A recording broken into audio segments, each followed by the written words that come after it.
Hello guys, welcome back to my channel. आणि आज आपण बनवणार आहोत गुळ भात. तर गुळ भात बनवण्यासाठी आपण इथे साहित्य घेतलेले आहे. इथे आपण बडीशोप घेतलेली आहे.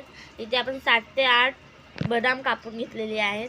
इथे आपण 7 ते 8 काजू कापून घेतलेले आहे. इथे आपण छोटासा नारळाचा तुकडा घेतलेला आहे आणि त्याला या स्लाइस करून कापून घेतलेले आहे. आणि इथे आपण थोडेसे मनुके घेतलेले आहेत. आणि त्याचबरोबर आम्ही इथे 1 ते 2 इलायची घेतलेले आहे. आणि इथे आपण 1 वाटी गूळ घेतलेला आहे. ते आम्ही तूप घेतलेलं आहे. आणि इथे आम्ही 1 वाटी तांदूळ घेतलेले. जेव्हा याला शिजायला टाकतो तेव्हा आपण याच्यामध्ये 2 वाटी पाणी घालणार आहोत. तर अगोदर आपण या तांदूळांना व्यवस्थित प्रकारे धुवून घेणार आहोत. इथे आपले तांदूळ धुवून व्यवस्थित झालेले आहेत. आता आपण याला 5 मिनिटं असंच ठेवणार आहोत. अगोदर आपण कुकरमध्ये 1 चम्मच घी टाकून घेणार आहोत.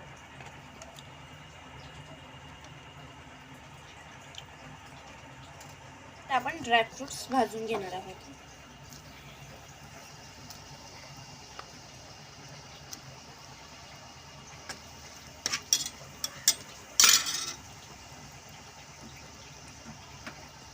तर आता इथे आपले खोबरं भाजून झालेले आहे. आणि आता आपण याच्यामध्ये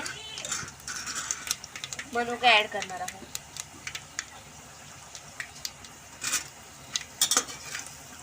याला सुद्धा व्यवस्थित प्रकारे भाजून घेणार आहोत.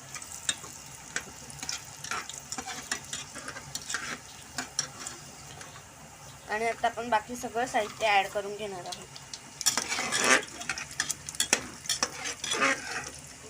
आणि आता आपण याच्यामध्ये 2 वाटी पाणी ऍड करून घेणार आहोत. आता आपण याच्यामध्ये चवीनुसार मीठ टाकणार आहोत. थोडंसं टाकून घ्यायचं आहे. आणि आता आपण याच्यामध्ये गूळ ऍड करून घेणार आहोत. आपला गूळ याच्यामध्ये विरघळेपर्यंत आपण याला फास्ट फ्लेम वरती असंच ठेवणार आहोत. गूळ विरघळल्यावरती आपण याला बघणार आहोत. तुम्ही इथे बघू शकता आपला गूळ व्यवस्थित प्रकारे विरघळलेला आहे.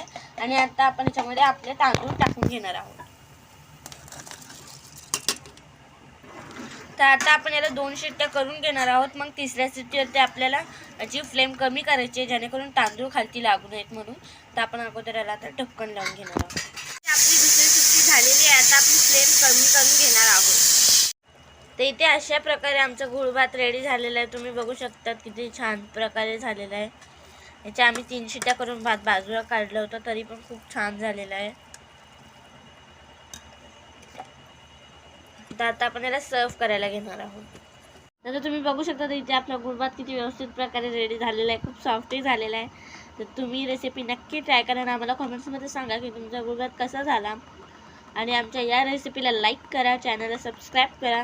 जर तुम्हाला अजून असे नवनवीन व्हिडिओ आणि छान छान रेसिपी पाहिजे असतील तर बेल आयकॉनला क्लिक करा, जेणेकरून आमच्या नवीन नवीन रेसिपी तुमच्यापर्यंत पोहोचतील. Thanks for watching.